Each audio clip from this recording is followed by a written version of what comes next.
কয়েকদিন আগে কলিকাতায় কোনো একজন খেলোয়াড় এসেছিল, জানেন? দুনিয়ার মানুষ তার পিছনে ছুটছে, তার পছন্দ তার কাছে, আমি কেউ ইখতিলাফে যাচ্ছি না, তবে আমাদের কাছে ওদের দাম ছিঁড়া জুতোর থেকেও কম। একদম অতি সত্য কথা বলছি, অতি সত্য কথা বলছি। কেন? ওদের দ্বারা সমাজে নেশা বাড়ছে, ওদের দ্বারা সমাজে বিহায়াপনা বাড়ছে, ওদের দ্বারা উলঙ্গপনা, রেপ বাড়ছে, ওদের দ্বারা সমাজের কোন গরিবের কোনো কল্যাণ হয় না, ওদের দ্বারা সমাজে কোনো সভ্যতা, জাস্টিস, ইনসানিয়াত আসে না, ইনসাফ আসে না।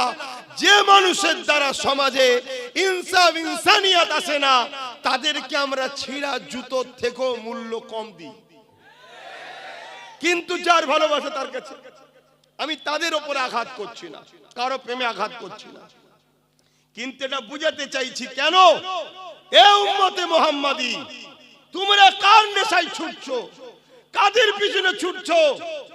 কিছুদিন আগে অনেক বড় বড় খেলোয়াড় ছিল যাদের লোক নামই ভুলে গেছে, যাদের খেলা কেউ দেখতেও যায় না, যাদের সঙ্গে সেলফি তোলার আর কেউ নেই, তারা এলে কেউ গুরুত্বও দেয় না। তা আজকে যার গুরুত্ব দিচ্ছে, কাল তার দশা কিন্তু ওই বিগত বড় খেলোয়াড়ের মতনই হবে। কিন্তু খেয়াল করে দেখো, 100 বছর কম বেশি হয়ে গেল, মুজাদ্দিদুল জামান, আমিরুশ শরিয়াত, শেখুল বাঙ্গাল, পীর আবু বকর সিদ্দিক দুনিয়া থেকে চলে গেছে। বেঁচে থাকা অবস্থায় তার পিছনে তো জনসমুদ্র ঘুরেছে। 100 বছর চলে যাওয়ার পরেও যত নতুন নতুন ছেলে দুনিয়ায় আসছে, শুধু মুসলমান নয়, নেতা কেতা সবাই আবু বকর, আবু বকর, আবু বকর দাদা হুজুরের জন্য ছুটছে। জোরে বলুন সুবহানাল্লাহ, আরো জোরে বলুন সুবহানাল্লাহ। আল্লাহু আকবার, আল্লাহু আকবার। এ যুবক বোঝো, বোঝো দাদা হুজুর কেন, তার জন্য মানুষ আজও পাগল। ব্রিটিশরা পর্যন্ত তাকে সম্মান করতে বাধ্য হয়েছিল, কেন? তিনি মোহাম্মদ রসুলের গোলাম ছিল। জোরে বলুন সুবহানাল্লাহ, আরো জোরে বলুন। তাই আব্বাস সিদ্দিকী তোমাকে একটাই রাস্তা দেখাচ্ছে, দাম যদি বাড়াতে চাও আমিনার লালের কাছে বিক্রি হও। এ দুনিয়া কি জিনিস, লৌহ কলম সব কিছু, ফেরেশতা জিবরাইল, মিকাইল, ইসরাফিল সব তোমার খাদেম হয়ে যাবে। জোরে বলুন সুবহানাল্লাহ। হ্যাঁ, এত বড় কথা বলে যাচ্ছি, তোমার বিপদে সবাই তারা আসবে, তোমার সাথ দেবে। কেন? তুমি তাদেরও নেতা, মুহাম্মদ সাল্লাল্লাহু আলাইহি ওয়াসাল্লামের গোলাম। তাই আমার রসুলের হও যুবক। এ দুনিয়া তোমাকে রসুল থেকে সরাতে চাইছে, আমি আব্বাস সিদ্দিকী তোমাকে রসুলের সাথে জুড়তে চাইছি। বোঝো আমার ভাইয়েরা, চলে আসো আর একটুখানি পিছিয়ে যাই। 800 বছর আগে এই দুনিয়া থেকে চলে গেছে। 800 বছর আগে যখন হিন্দুস্তানে আসছিল, হিন্দুস্তানের বিভিন্ন রাজারা তাকে রুকার চেষ্টা করেছিল যে হিন্দুস্তানে ওই যুবককে আসতে দেওয়া যাবে না। এমনকি দিল্লিতে যখন চলে এসেছে, খবর পেয়ে গেছে যে দিল্লিতে উনি তাশরিফ নিয়ে চলে এসেছে, হাজারো গার্ড দিয়ে, হাজারো ব্যারিকেড দিয়ে, হাজারো ফোর্স দিয়ে, হাজারো মিলিটারি দিয়ে সেই যুবককে রুখতে পারেনি। একাই আসছে, আর রাস্তায় একটা একটা একটা করে যুবককে তার কাছে টেনে তাকেও নবীর গোলাম বানাতে বানাতে বানাতে 39 জনকে নিয়ে আজমিরে ঢুকছে। যে আমার তোমার সবার সুলতান, সবার বাদশাহ, গরিবে নওয়াজ মঈনুদ্দিন আজমিরি, যাকে রুখার জন্য পৃথ্বীরাজ হাজারো সৈন্য লেগিয়েছিল, যা আজমিরে কমসে কম ঢুকতে দেব না, কিন্তু তাকে রুখতে পারেনি। শুধু ঢুকেছে তা নয়, আজ থেকে 800 বছর আগে চলে গেছে। আজও মুসলিম অমুসলিম দেশে CM, PM, DM, M, JM আছে, সবাইকেই বাবা গরিবে নওয়াজের কাছে যেতে হয়, সবাইকে সম্মান জানাতে হয়। এর কারণ কি? তিনি মোহাম্মদ রসুলের গোলাম ছিল, তাই আজও দাম বাড়ছে। জোরে বলুন সুবহানাল্লাহ, আরো জোরে বলুন আল্লাহ আল্লাহ। কোনদিন শুনেছেন গরিবে নামাজের দরবারে প্রচুর ভিড় হওয়ার জন্য লোক এত টাকা খরচ করে গিয়েছে, ঢুকতে পারেনি বলে বোতল ফতল ছুঁড়েছে? কোনদিন শুনেছেন জলসা মাহফিলে ভিড় হওয়ার দরুন আব্বাস সিদ্দিকী তো জলসা বন্ধ করে দিতে বাধ্য হয়েছে, মানুষ মরে যাবে, তার জন্য কেউ ঢিল পাটকেল বোতল ছুঁড়েছে? না, কারণ এখানে যারা আসে তারা ডিসিপ্লিন ওয়ালা আসে। এখানে যারা আসে আমিনার লালের জন্য আসে, আব্বাসের জন্য আসে না। এখানে যারা আসে আল্লাহ রসুলের জন্য আসে। যে আল্লাহ রসুলের পক্ষে যে উলামা কথা বলে এরা জানে তার সাথে যাররা পরিমাণ বিয়াদবি করলে ঈমান চলে যাবে, কেন গোলামের দামের অনেক বেশি। জোরে বলুন সুবহানাল্লাহ। তাই তোমাদেরকেও বলছি গোলাম হও আমার নবী, হবে না? গোলাম হও, বাকি যতদিন বাঁচবে নবীর দিনের পাহারাদার হও। আমার নবী পাকের গোলামি যারা করেছে যুগে যুগে তাদের দাম আল্লাহ বাগাতো বাড়িয়েছে। আজও তাদের মর্যাদা পৃথিবীর জমিনে সোনালী অক্ষরে লেখা আছে। হাবশি দেশের একটা কালো যুবক, কি না হাই দেখেন, আপনারা সবাই জানেন। দেখুন, শুধু বলেছি হাবশি দেশের কালো যুবক, সবাই বলছে বেলাল। কে কে বলছেন যে জানি একটু হাত তুলে দেখান। দেখেন সবাই, কবেকার ঘটনা এটা? প্রায় 1450 বছর। সে কোন দেশের প্রেসিডেন্ট ছিল নাকি? সিএম ডিএম কিছু ছিল নাকি? বিরাট বড় ইন্টারন্যাশনাল খেলোয়াড় ছিল নাকি? কিচ্ছু ছিল না, শুধু মোহাম্মদ রসুলের গোলাম ছিল, ব্যাস। 1450 বছর আগে সৌদির বুকে যাও, আজও সৌদি হুকুমতকে আফ্রিকান মানুষদের ঘরে আলাদা মর্যাদা দিতে হয়, কেন এরা বেলালের উত্তরসূরি, বেলালের বংশের লোক, তাই তাদেরকে আলাদা সম্মান দিতে হয়। জোরে বলুন সুবহানাল্লাহ। ভাবতে পারছেন? শুনছো তো আমার কথা, বুঝছো তো ভাই? তুমি যদি নিজের সম্মান বাড়াতে চাও, মূল্য বাড়াতে চাও, দাম যদি বাড়াতে চাও, একটাই জায়গা রসুলের গোলাম হও। নাই আমার দেশে কত প্রধানমন্ত্রী ছিল, তাদের কোনো দাম নাম গন্ধ চর্চা কিছু আছে? জোরে বলো। অথচ হাবশি দেশের বেলালের চর্চা কোটি কোটি জায়গায় হচ্ছে ডেলি, ঠিক না বেটি? অথচ তিনি কোনো প্রেসিডেন্টও ছিল না, তিনি কোনো বড় খেলোয়াড়ও ছিল না, তিনি কোনো বড় গায়কও ছিল না, তিনি ছিলেন একটাই পরিচয়, গোলাম হয়ে মক্কার বাজারে বিক্রি হয়েছে। আর তার উপরে অনেক জুলুম হচ্ছিল। একদিন সিদ্দিক আকবর খরিদ করে নিয়ে রসুলের দরবারে নিয়ে এলেন, আজাদ করে দিলেন। সে রসুলের কদমে নিজের জীবন কাটালো হুজুরের গোলামিতে। আল্লাহ তার সম্মান এত দিয়েছে, আল্লাহ নবী বলছেন আমি যখন মেরাজে গিয়েছিলাম বেলালের পায়ের আওয়াজ জান্নাতে শুনেছিলাম। জোরে বলুন সুবহানাল্লাহ। এ বেলাল, আল্লাহু আকবার, এ বেলাল কি করেছো? হুজুর আপনার গোলামি করি। আল্লাহ নবী খুশি হয়ে বললেন বেলাল তোমার জন্য একটা খবর আছে। কি খবর? ভাববেন, যে লোকটা, যে ব্যক্তিটা গরিব হওয়ার দরুন এ বাজারে ও বাজারে সে বাজারে এরম বিক্রি হতো, তখন মানুষ কিনা বেচা হতো। আমার নবী খরিদ করলো।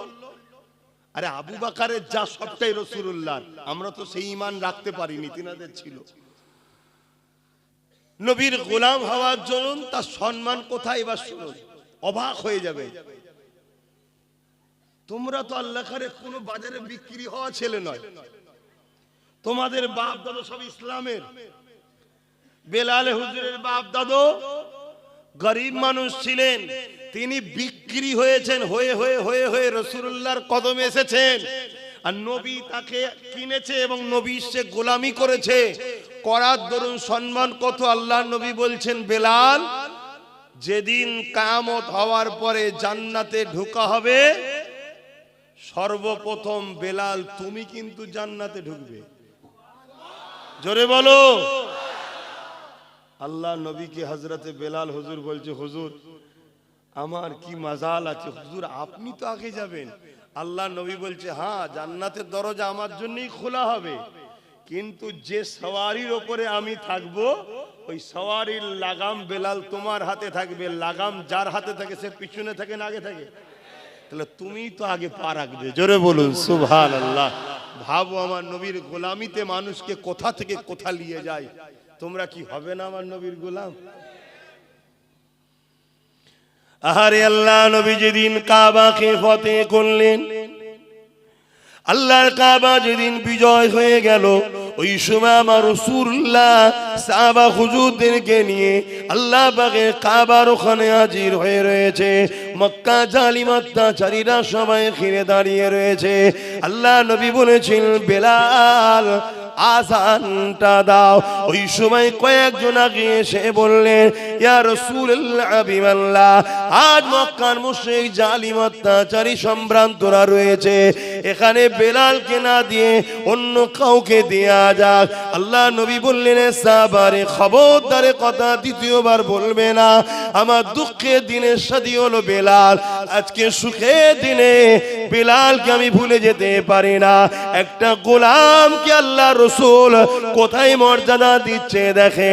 এ বেলাল তুমি আজান দাও, তুমি আজান দাও, তুমি আজান দাও। আরে আমরা অনেক সময় করে ফেলি, কোন বড় অনুষ্ঠানে দেখবেন সারা জীবন যে আমার ছোটখাটো মজলিসে কেরাত দিয়ে শুরু করলো, কি আজান দিত, একটা বড় প্রোগ্রাম হলে তখন স্পেশাল কারিকে দিয়ে উদ্বোধন করায়। এটা আমরাও করে ফেলি, কিন্তু আল্লাহ রাসূলের ইনসাফ দেখুন। আল্লাহ নবী বলছে, না বেলাল দেবে। সব সময় বেলাল আজান দিয়েছে, আজকে সুখের দিনে কেন আমি রাসূল বেলালকে ভুলে যাব? কি ভালোবাসা দেখো। এ যুবকেরা, হযরত বেলাল আগে আসলো। আল্লাহ নবী বলতে লাগলেন, বেলাল আযান দাও। ইয়া রাসূলুল্লাহ হাবিবাল্লাহ, মদিনা জমিনে কখন বাইতুল মুকাদ্দাসের দিকে ফিরে আযান দিয়েছে, আবার কখনো কাবার দিকে ফিরে আযান দিয়েছে। ইয়া রাসূলুল্লাহ হাবিবাল্লাহ, এই কাবার সামনে দাঁড়িয়ে এবারে কোন জায়গায় ফিরে আযান দেব? আল্লাহ নবী বেলালকে কাবার সাথে তুলে দিলে, দিওয়ার পরে বলতে লাগলেন, আযান দাও। ইয়া রাসূলুল্লাহ হাবিবাল্লাহ, আমি কাবার সাথে দাঁড়িয়ে আছি, কোন দিকে ফিরে আযান দেব? আল্লাহ নবী বলেছিলেন, বেলাল রে, কাবার কাবা তোমার রাসূলের দিকে মুখ করে আযান দাও। আরো জোরে বলুন সুবহান।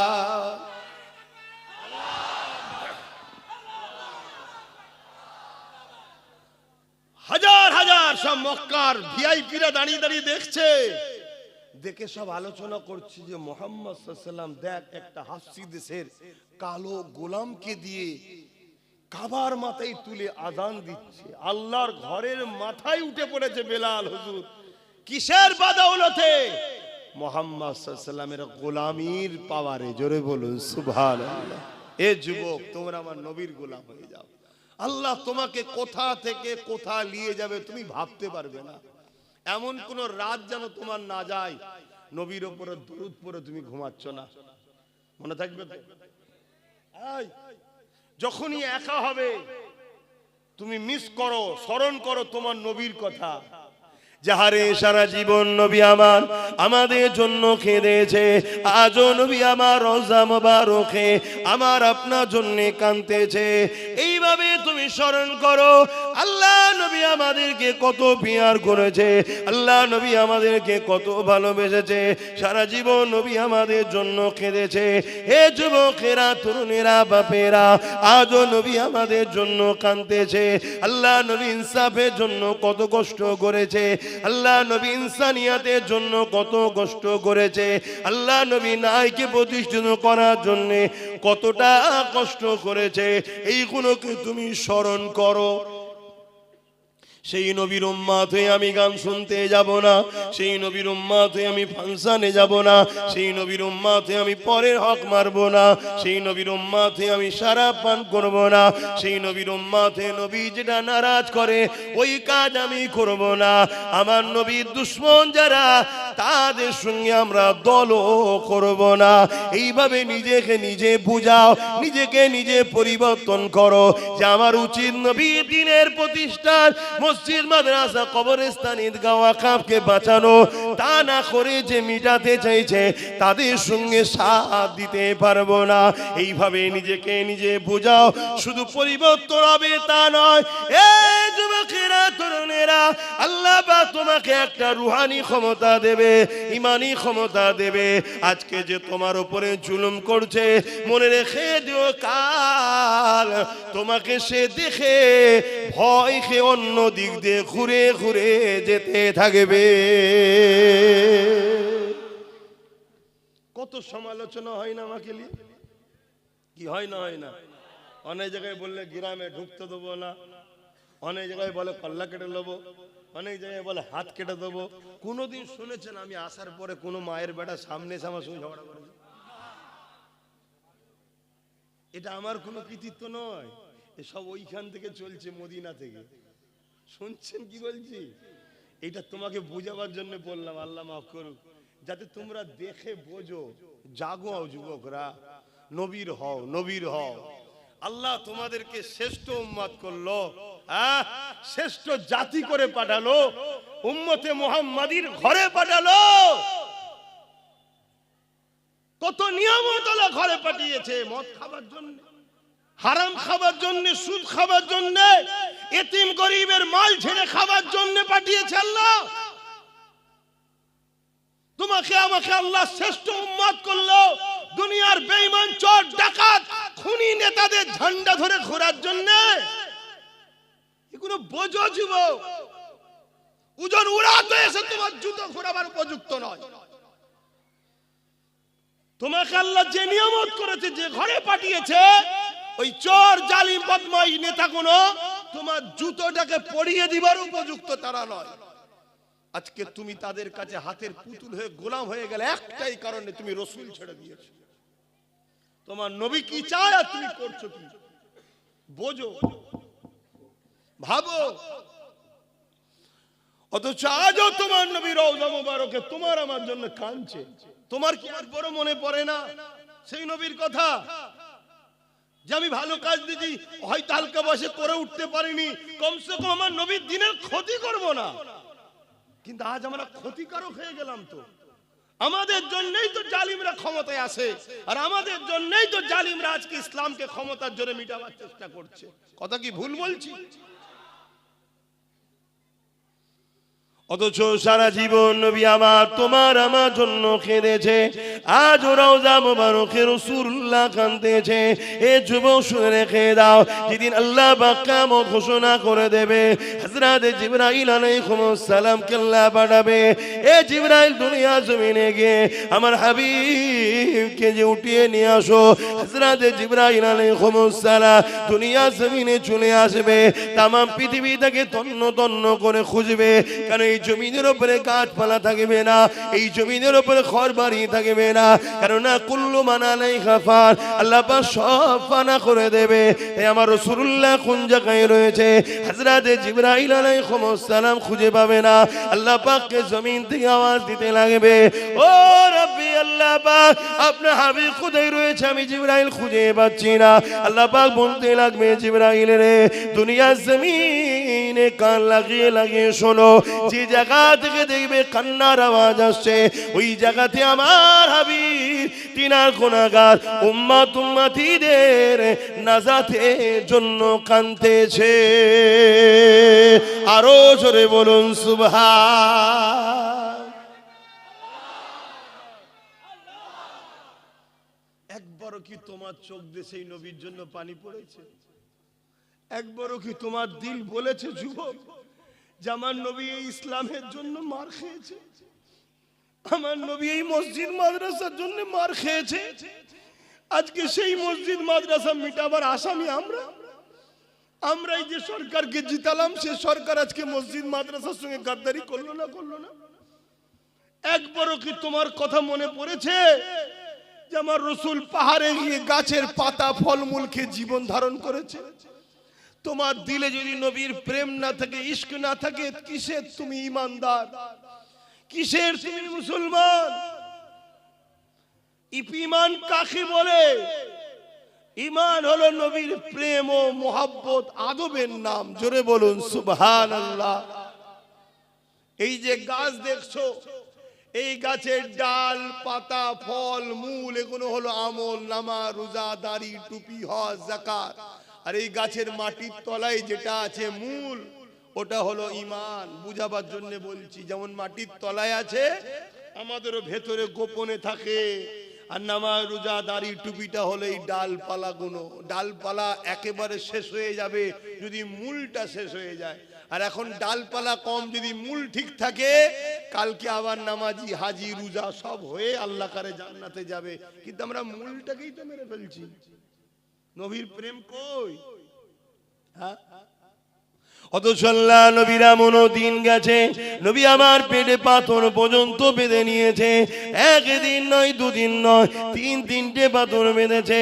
অথচ যিনাকে আল্লাহ পাক কুল কায়নাতের মালিক করেছে, দুনিয়া আজও তুমি আমি যা খাই, এ যুবকেরা মন দিয়ে শোনো গো, দুনিয়ার কাছে আমি চ্যালেঞ্জ দিচ্ছি, চ্যালেঞ্জে আসো। দুনিয়াকে আমি চ্যালেঞ্জ দিচ্ছি, চ্যালেঞ্জে আসো। তাম পৃথিবীতে যে যা রেজেক পায়, এই রেজেকের বন্টন মদিনাওয়ালা মদিনা থেকে হয়। অবশ্যই রিজেকের মালিক হলেন আল্লাহ, কিন্তু আল্লাহ পাক আমার রাসূলকে বন্টনকারী করেছে। আল্লাহ পাক সেখানে পাঠায়, সেখান থেকে কায়নাতে বন্টন হয়। তাহলে বলো তো দেখি, সেই নবী পাক 3 দিন পেটে পাথর বেঁধে কাটিয়েছে।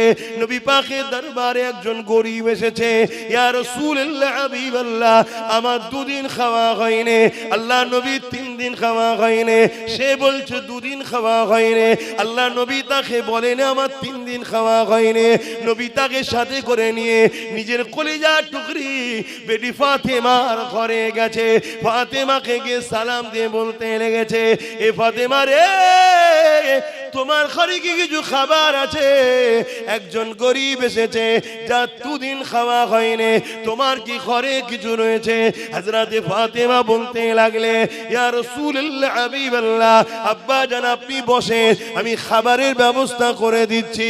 আল্লাহ নবী বসলেন। ওই গরিব মানুষটা যে 2 দিন খায়নি, সে বসে রইল। হযরতে ফাতেমা ঘরের ভেতরে গেলেন, নামাজের মুসাল্লা নিলে, উযু করলেন, নামাজের মুসাল্লা নিলে, ওই নামাজ পড়তে শুরু করলে। আরে নবী পাক খাবারের কথা বলেছে, ফাতেমা নামাজ পড়তে লেগেছে। ওই নামাজেতে খাতুনে জান্নাত হাত তুলে বলতে লেগেছে, ও রব্বি আল্লাহ পাক, আমি ফাতেমাকে 3 দিন আপনি খাওয়াননি, আমি ফাতেমাও খুশি নয়, আপনার উপরে রাজি রয়েছি। আমি ফাতেমার স্বামী আলী 3 দিন খাইনি, আমার আলী আপনার উপরেও খুশি নয়, রাজি। আমার হাসান হোসেন 3 দিন খাইনি, আমি হাসান হোসেনও রাজি আপনার উপরে। তবে আল্লাহ পাক আমার দরবারে এমন একজন মেহমান নিয়ে এসেছে, তিনি যদি জানতে পেরে যায় ফাতেমা 3 দিন খাইনি, মনে দুঃখ নিয়ে ঘরে ফিরে যাবে। আমি আমার আব্বাকে দুঃখ দিতে চাই না। আমার আল্লাহ হাবিবুল্লাহ জন্য কিছু খাবার আপনি ব্যবস্থা করে। আমার আল্লাহ আওয়াজ দিয়ে দিলে, হে জিবরাইল, জমিনে চলে যা, জমিনে চলে যা, জান্নাত থেকে খাবার ভর্তি খাঞ্চা নিয়ে চলে যা। আমার ফাতেমা দরবারে গিয়ে ওই জান্নাতি খানা খেয়ে পৌঁছে দে। আরো জোরে বলুন সুবহান।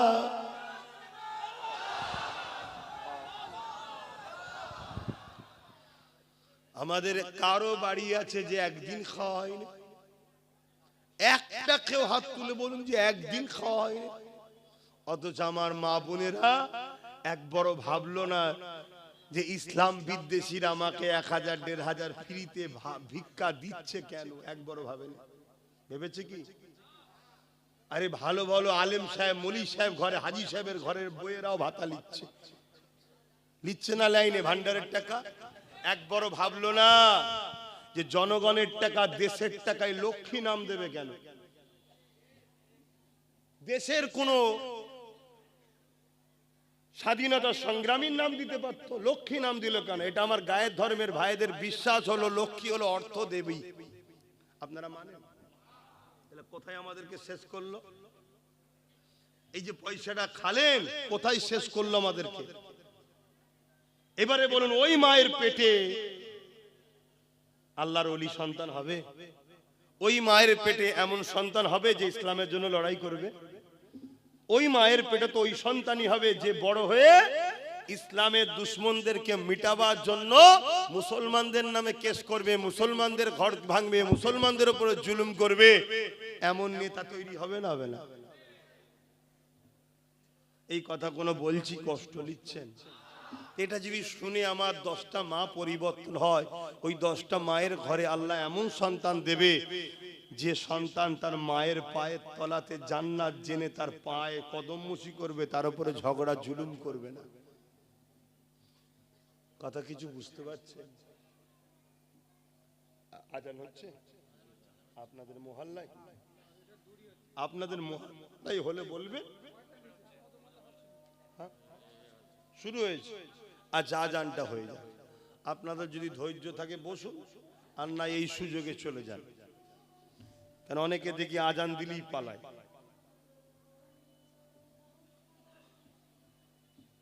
সাড়ে 7টা।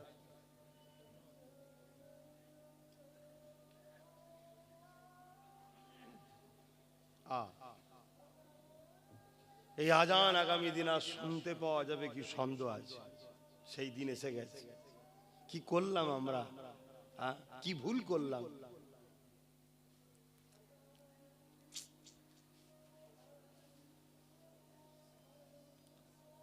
সাল্লাল্লাহু আলাইহি ওয়াসাল্লাম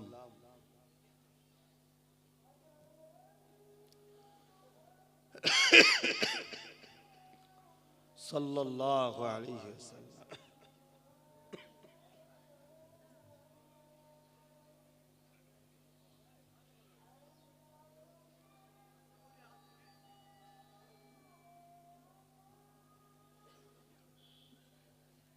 লা হাওলা ওয়ালা কুওয়াতা ইল্লা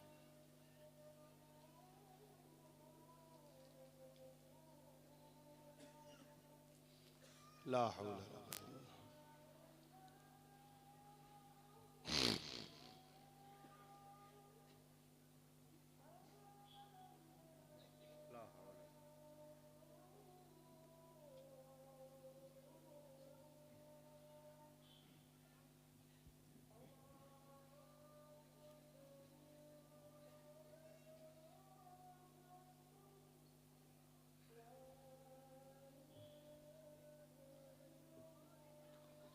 اللهم رب هذه الدعوة التامة والصلوات القائمات محمد الوسيلة الفضيلة الدرجة الرفيعة واسمه مقام محمود الذي وعدته إنك لا إله إلا الله. درود الشريف اللهم صل على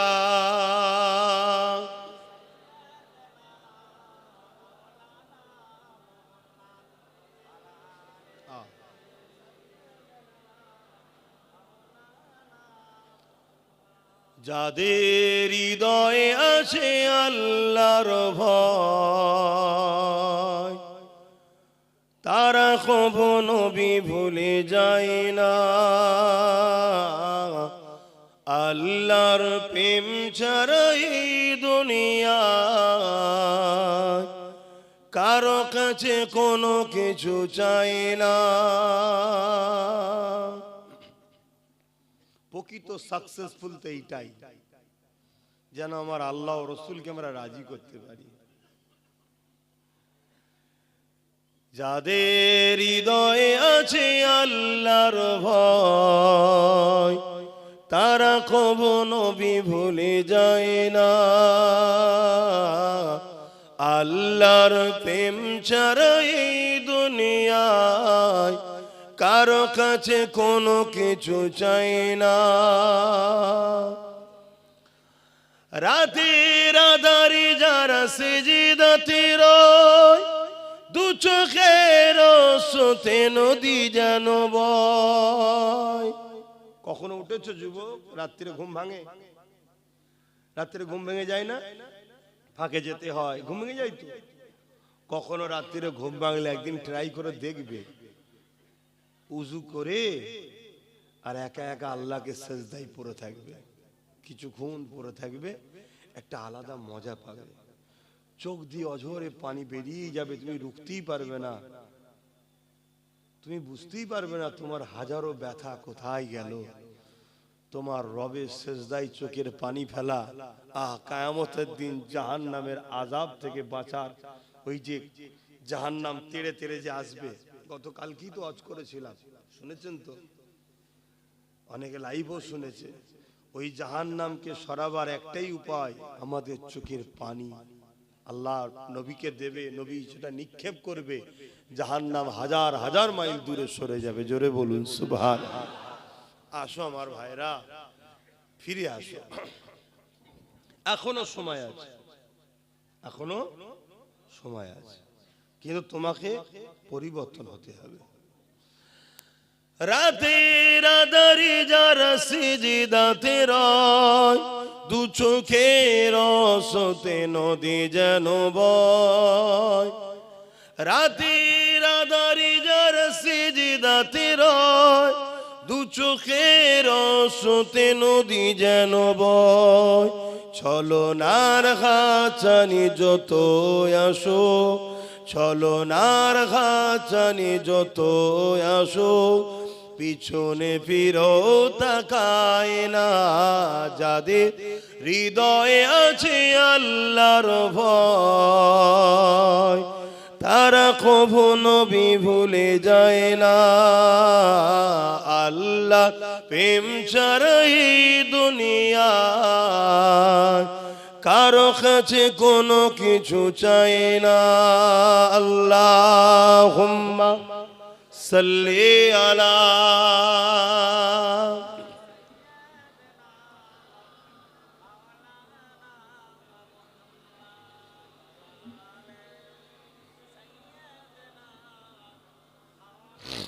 এই ভাই, তুমি ওখানে কি করছো? কিছুদিন আগে দেখলে তো এক প্যাটিসালাকে মেরেছে। আমরা মারার ধর্মের লোক নয়, মারতে বলবো না। জানি তুমি গরিব মানুষ, কাজ নেই, খেটে খাচ্ছ, কিন্তু আমার মাইন্ডটা তোমার দিকে চলে যাচ্ছে। তুমি পিছন দিকে যাও ভাই, পেটের জ্বালায় এসেছো জানি, কিন্তু পিছনে কারবার করো। শুনছেন তো? হ্যাঁ, কেন আমার মাইন্ডটা ওই দিকে চলে যাচ্ছে। আর এটাও একটা আদবের খেলাফ হবে। আমি কিছু কথা বলবো, কেউ ওর দিকে ব্যস্ত থাকবে, কথাটা না শুনে ইসলামের গুনাহগার হবে। কিন্তু গরিব মানুষ, আবার ওর পেটের তো লাথি মারলে হবে না, কোথা পাবে? তবুও তো চুরি না করে, নেতাদের মতো চোর না হয়ে ও কমসম বাদাম বিক্রি করে খাচ্ছে। এই জায়গায় যাক ভালো, সে যেই হোক, যে ধর্মেরই হোক, আমার দেখার দরকার নেই। কমসম নেতাদের মতো চোর তো নয়। এতিম, গরিব, বিধবা, অসহায়, দেশের মাল হারাম খোরগুলো যেভাবে খাচ্ছে, সে কাজ তো করেনি। কিন্তু আমি অনুরোধ করব ভাই, আপনি একটু সাইডে সাইডে করে, তাহলে আমার মাইন্ডটাও ঠিক থাকবে। তো যাই হোক ভাইয়েরা আমার, কি কথা বলছিলাম বলবেন তো? হ্যাঁ, আমাদের অনেকবার অনেক জায়গায় আমাদের ছেলেদের ব্যবসা করতে যাওয়ার জন্য মেরে দিয়েছে। তোমাদের এই দত্তপুকুরে মনে আছে, কোন এক মেলাতে ক্লাবের মধ্যে ঢুকে গলায় দড়ি দিয়ে মেরে দিয়েছে। তোমরা হয়তো অনেকে ভুলে গেছিলে, আজকে বললাম বলে মনে পড়লো। ঠিক করে বলো, স্মরণ ছিল কি? কিন্তু আমি ভুলিনি, আমি ভুলিনি। আর এই সব কিছুর জন্য দোষী আমার কম, অন্য কাউকে আমি দোষ দেবো না, অন্য কাউকে দোষ দেবো না। চোরের কাজ চুরি করবে, ডাকাতের কাজ ডাকাতি করবে, বাড়িওয়ালা যদি দোষ না করে চোর ডাকাত চুরি করতে পারে না। আমরা দোষ করেছি, ঘরের দরজা খুলে শুয়েছি, আর ঘরে মাল আছে, কানে কানে সবাইকে শুনিয়েছি। ওই পুকুরে যে বলেছে বুবু জানিস তোর ভাবি তোর দাদা আজকে আমাকে 5 ভরির একটা হাড় দিয়েছে, ওইটা চলে গেল একদম পুরো দ্রুত খবর। তাহলে চোর তো আসবেই, কি তাহলে দোষ আমরা করছি। ঠিক তেমনই রাজনীতির ক্ষেত্রেও দোষ আমরা করেছি, তাই আজকে আমরা চারিদিকে খুন হচ্ছি, মার খাচ্ছি। আমি ছোট্ট একটা কথা বলে আবার ওইদিকে চলে যাচ্ছি। এমন একটা প্ল্যান তৈরি করা হচ্ছে, সাপ দেখলে আমরা কি করি? জোরে বলো, কেন মারে? কেন মারেন? আমরা তো হাঁস মুরগি দেখলে তো মারি না, সাপ দেখলেই মারি কেন? তাহলে ছোটবেলা থেকে আমাদের মেন্টালিটিতে ছোটবেলা থেকে ট্রেনিং দেওয়া হচ্ছে, বাপ মা প্রতিবেশী সবাই, কি সাপ বিষাক্ত জিনিস, ক্ষতিকারক জিনিস, মেরে ফেলতে হয়। আর মুরগি হাঁস মারার জিনিস নয়, ছোটবেলাতে ট্রেনিং। তোমরা জানো কি জানো না, তোমাদের পিছনে হাজারো স্কুলে হাজারো জায়গায় একটা সমাজ ট্রেনিং দিচ্ছে, মুসলমান হলো সাপের থেকেও বিষাক্ত। যেমন সাপ দেখলে মেরে ফেলতে হয়, ছোট্ট ছোট্ট বাচ্চাদেরকে এখন থেকে ট্রেনিং দেওয়া হয়েছে। তারা আজকে অনেক বড় হয়ে গেছে, এখনো ট্রেনিং চলছে, মুসলমান দেখলে মেরে দাও। তোমাদের তো হুঁশ নাই ভাই, তোমাদের তো খেয়ালই নাই। সমাজে ট্রেনিং দেওয়া হচ্ছে, মুসলিম মেয়েদেরকে রেপ করলে পাপ হয় না, পুণ্য হয়। মুসলিম মেয়েদেরকে তুলে নিয়ে আসো, চাকরি দেওয়া হবে। গল্প বলছি না, আমাকে সব ভিডিও আছে। কিন্তু তোমাদের তো হুঁশ নাই, তোমাদের একটাই খেয়াল, আমার চোর নেতা আর 5 বছর কি করে থাকবে, এর জন্য নিজের কমকে খুন করতে হয় কর, ঘর ভাঙতে হয় ভাঙ, যা করতে হয় কর, তাতে আমি জাহান্নামে যাই তাও ভালো, আমার নেতা যেন 5 বছর বেঁচে থাকে। এই করে 79 বছর আমার কম করছে না, করে না বল? 79 বছর ধরে এই কাজেই লেগে আছে আমার কম, কখনো একে কখনো ওকে কখনো একে, এই করে বেড়াচ্ছে। একবারও ভাবলো না কমসে কম আমার বাচ্চার কি হবে, আমার নতুন প্রজন্মের কি হবে। আরে আমি ইসলামের যদি উপকার করতে নাও পারি, আমার ইসলামের ক্ষতি যেন না হয়ে যায়, এটাও তো ভাবা দায়িত্ব আছে না? কিন্তু আজ একটু হলেও যুবকরা জাগেছে, তাই তো নাকি? কিন্তু আমার তো ভয় হচ্ছে তোমাদেরকে আবার নতুন করে বিভিন্ন প্ল্যানে কিনে লিয়া হবে না তো, আবার তোমাদের মাইন্ডকে ডাইভার্ট করে দেওয়া হবে না তো? কেন এখন এআই এর সময়, ভিডিও এডিট করার সময়, গলার ভয়েস চেঞ্জ করার সময় আব্বাস সিদ্দিকীকে নিয়ে নানা রকম চক্রান্ত করা চলছে না, চলে না? তারপরে আবার এমনও হতে পারে কালকে, শুনছেন, কালকে আমার থেকে তোমাকে সরাবে বলে আবার নতুন কোন মুসলমানদের মাসিয়াকে দিয়ে দল খুলিয়ে দিতে পারে, যে 10 জন আছে 5 জন 5 জন করে দে, সেও মরবে আমিও মরবো, 10 জন এক জায়গায় হলে বেঁচে যেতাম। এর মতো প্ল্যান পরিকল্পনা হতে পারে না, পারে না? এই সব কিছু চিন্তা করে আমি ঘুরে বেড়াই, এই সব চিন্তা করি ঘর দিন রাত ধরে। আমি একটা বাহ্যিক দেখছেন সুস্থ, কিন্তু মেন্টালি খুব চাপে আছি, শুধু তোমাদের চেষ্টা, বাঁচাবার চেষ্টায়। কখনো কখনো ভাবি আমার মতো পাগল কে আছে? নিজের বাচ্চা নিজের পরিবারের কথা ভাবি না, নিজের বাচ্চার সঙ্গে পরিবারের সঙ্গে সময় দেওয়ার সময় পাই না, এদেরকে বাঁচাবার জন্য ভাবি। আর যখন অজ করি, এদের মধ্যে থেকে অনেকে বসে বসে হাসে, মজা লাগে, কি করে না করে ভাবি। এরপরও মনে হয় যে কমসে কম এরা যদি নাও ভাবে, চেষ্টা করি। ওই যে বসে আছে, ওই যে তোর ছেলে, তাই তো, ওইগুলোর জন্য যদি কিছু করে যেতে পারি, এখন থেকে চেষ্টা করছি। দেখো দেখো ফাইসাল্লাহ আল্লাহর হাতে, আমার তো কাজ চেষ্টা করা, তুমিও চেষ্টা করো। আসেন যে আলোচনা করছিলাম, কি আলোচনা করতে গিয়ে আজান হয়ে গেল জানো?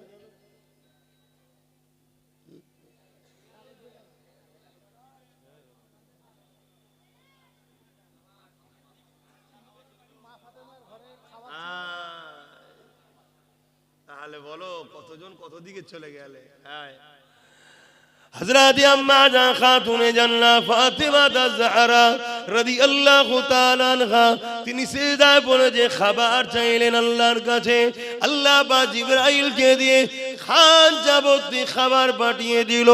এখানে প্রশ্ন হলো এই জায়গায়, আরে দোলজানে সুলতান নবী মুহাম্মদ রাসূলুল্লাহ তিনিও 3 দিন খাননে পেটে 3টে পাথর বেঁধে রেখেছে, উম্মত উম্মত উম্মত উম্মত করে কেঁদে কাটাচ্ছে, উম্মতের নাজাতের জন্য কাঁদতেছে।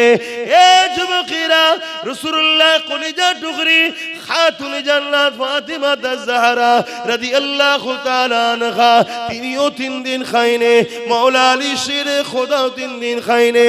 ইমামে হাসান হোসেন তিনারা তখন ছোট ছোট ছিলে, তিনারাও 3 দিন খায়নি।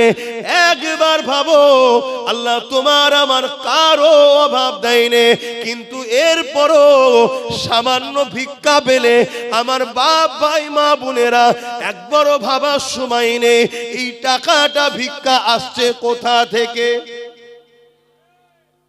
মদের টাকা নয় তো, একবারও ভাবি। এই তো বললো, যেটা বললো কোনটা মহল্লার আজান কোনটা হচ্ছে এখন? তাহলে মহল্লার হক আদায় করো। মাইকটা বন্ধ করো, বন্ধ করতেছো? হ্যাঁ, মহল্লার হক আদায় করতে হবে। কেন? আগেকার সময় মুখে আজান হতো, এখন লাউড স্পিকার হচ্ছে অনেক দূরে। ইফতারির সময় নিজের মহল্লাটাকেই খেয়াল করা হয়, সেহরির সময় নিজের মহল্লাটা খেয়াল করা হয়, খাবার সময় নিজের মহল্লাটা লোভ, আর সেহরির সময় ওইখানটা দেরি করে দেয়, ওটা লোভ হবে নাকি? এরকমও চালাক লোক আছে। হ্যাঁ, যে বন্ধ করে দিচ্ছি, হ্যাঁ বন্ধ করে দিচ্ছি। ভুল বুঝছেন না তো? কেন এখন সব বড় বড় মুফতি সাহেব আপনারা, কেন এক হুজুরে খুশি আপনারা নয়, এক মৌলী সাহেব খুশি নয়। শোনো, আমাদের ইমাম কটা? ভুল বুঝবেন আমাকে, আমাদের ইমাম কটা? 4টে। কটা ইমাম? হানাফি, সাফি, মালিকি, হাম্বলি, 4টে ইমাম আমাদের। ভালোবাসেন কটাকে? জোরে বলুন। সম্মান করেন কজনকে? হক কটা? বলতে পারছেন না? হকও 4টে। জান্নাত যাবে কজন? 4 জনই। মানেন কজনকে? একজনকে। তাহলে 4 ইমামই হক, 4 জনই আহলে সুন্নাত ওয়াল জামাত, 4 জনই ঠিক, 4 জনই জান্নাতি, 4 জনকেই সম্মান করি, 4 জনকে ভালোবাসি, কিন্তু মানি? তাহলে উলামা আহলে সুন্নাত ওয়াল জামাতের পীর পীরজাদা সবাই ভালো, সবাই হক, সবাই ঠিক, যে কিন্তু মানবেন কজনকে? এটা আছে কি আমাদের? এই নেই বলেই তো আমরা পাগলা হয়ে যাচ্ছি। আমার 5 দাদু ছিল, 5টা দাদু,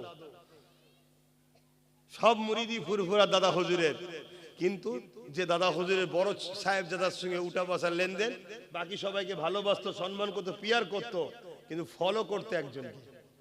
কেউ মেজো হুজুরের হাতে বায়াত, বাকি 4 জনকে ভালোবাসতো, সম্মান করতো, পিয়ার করতো, কিন্তু ফলো করতো মেজো হুজুরকে। যে সেজো হুজুরের হাতে বায়াত, বাকি 4 জনকে ভালোবাসতো, মহব্বত করতো, কেন চাচা হয়তো, কিন্তু সেজো হুজুর আব্বা জান ফলো করতো। যে নহজুরের কাছে বায়াত হয়েছে সে নহজুরকে ফলো করতো, বাকি সবাইকে সম্মান ভালোবাসতো। যে ছোট হুজুরের বায়াত, ছোট হুজুরকে ফলো করতো, বাকি সবাইকে সম্মান ভালোবাসতো। আরে মন তো একটা, কজনকে খুশি করবেন? একজন বলছে ডান দিকে যা, একজন বলছে বাঁ দিকে যা, আপনি তো মুরিদ পাগলা হয়ে যাবেন। তো সম্মান সবাইকে করব, কিন্তু মানবো একজনের কথা, এটা হবে তবে আপনার জন্য বাঁচার সুবিধা। আমার কথায় কষ্ট নিলেন? এটা নীতির কথা বলছি তো। শরিয়াতের কথা বলছি, তো হিংসা করার কিছু নেই আর রাগ করারও তো কিছু নেই। কথা বুঝে আসছে? তো হযরতে খাতুনে জান্নাত হুজুরের কথা বলছিলাম, তিনি ওই খাঞ্চা পাঠালেন হুজুরের খেদমত আমার নবীর কাছে। আল্লাহর নবী যেই খাবারটা নিয়েছে, জান্নাত তৈরি যার জন্য, জান্নাত তৈরি যার নূর থেকে, তিনি কি চিনতে পারবে না খানা কোথা থেকে এসেছে? যেই খানাটা নিয়েছে, আবার খানা থালে, খাবারটা ফলটা হোক যাই হোক, খাদ্যটা থালে রেখে দিয়ে ভেতরে এসেছে। ফাতেমা এ খাবার পেলে কোথা থেকে? চোখ ভরা পানি, আব্বা আমার ঘরে কিছু নাই, আল্লাহর কাছে হাত তুলেছি, আল্লাহ পাঠিয়েছে। জোরে বলুন সুবহানাল্লাহ। আমাদের বাড়ির কেউ বিপদে পড়লে আল্লাহর কাছে হাত তুললে আল্লাহ সাথ দেয়? বলবেন তো? 5 বছর 10 বছরও দোয়া করছে, হচ্ছে কেন? হযরতে হাসছো কেন? হাসার জিনিস কি? তাহলে হাসছো কেন? হযরতে মুসা আলাইহিস সালাম তুর পাহাড়ে যাচ্ছে, মন দিয়ে শোনো। যাবার সময় পাহাড়ের নিচে একটা লোকের সঙ্গে দেখা হয়েছে, যে খুব কাঁদাকাটি করছে। মুসা নবীকে দেখে মুসা নবীর কাছে অনুরোধ করছে, হুজুর আমি দীর্ঘ 40 বছর ধরে আল্লাহর কাছে একটা দোয়ার জন্য কাঁদছি, আমার দোয়া কবুল হচ্ছে না। কত বছর? 40 বছর। হুজুর আপনি জান একটু আল্লাহকে যে বলেন। মুসা নবী তো অবাক, 40 বছর যে আল্লাহ এত দয়ালু, যে আল্লাহ এত দয়ালু, যে মুসা নবীরই একটা উম্মত একদিন শরাব পান করত, প্রতি রাত্রিরে নতুন নতুন মেয়েকে নিয়ে আসতো, একদিন সে গরিব মেয়ের পাল্লায় পড়ে তার উপরে দয়া দেখিয়ে তাকে নোংরা নাপাক না করে তাকে অর্থ দিয়ে বোন বলে তার সামনে তওবা করেছিল। আল্লাহ তার দরজায় লিখে দিয়েছিল গায়েবী ভাবে যে তওবাকারী, আল্লাহ একে পছন্দ করে নিয়েছে। জোরে বলুন সুবহানাল্লাহ। সেই আল্লাহ তো 40 বছর দোয়া কবুল করেনি। তো মুসা নবীকে বলছে আল্লাহ ওর দোয়াটা কবুল করেন। আল্লাহ বলছে ওর দোয়া কবুল করব না। কেন? ও হারাম খায়। কেন? কি খায়? তাহলে হারাম খেলে দোয়া কবুল? আল্লাহ মাফ করেন আমাদের। কি যে হচ্ছে জেনে অজেনে আল্লাহই জানে। অনেকে অজানাতেও তো খেয়ে ফেলছে। এই যে বিস্কুট বাজার থেকে কিনে খাচ্ছি, ওর মধ্যে কি দিয়ে রেখেছেন কে জানে। একদিন সোশ্যাল মিডিয়ায় দেখলাম চায়ের সাথে গোবর মিশাচ্ছে। আমি সেই দিন থেকে চা খাওয়া ছেড়ে দিয়েছি। কথা বুঝে? তো এরকম হয়তো আরো কত কি করছে। তাহলে আমাদেরকে শেষ করার জন্য কিভাবে উঠে পড়ে লেগেছে। তো সেই জায়গায় আমরা কি একটু ভাবছি যে কিভাবে বাঁচবো? কমসে কম ডেলি তো তওবা করো, ডেলি তো আল্লাহর কাছে পানাহ চাও। কমসে কম ইচ্ছা করে ভুল যেন না হয়, ইচ্ছা করে যেন হারাম না খাওয়া হয়। এটা বাস্তব কথা বলছি। অনেক সময় অনেক পার্টির পক্ষ থেকে পিকনিক দেওয়া হয়, ফ্রিতে খাওয়ানো হচ্ছে। খোঁজ নিয়ে দেখেছো কিসের পয়সা? জবাই করে না, ঝটকা দিয়া না, কাটা খোঁজ রেখেছো? তুমি আমি তো গিয়ে বসে গেলাম।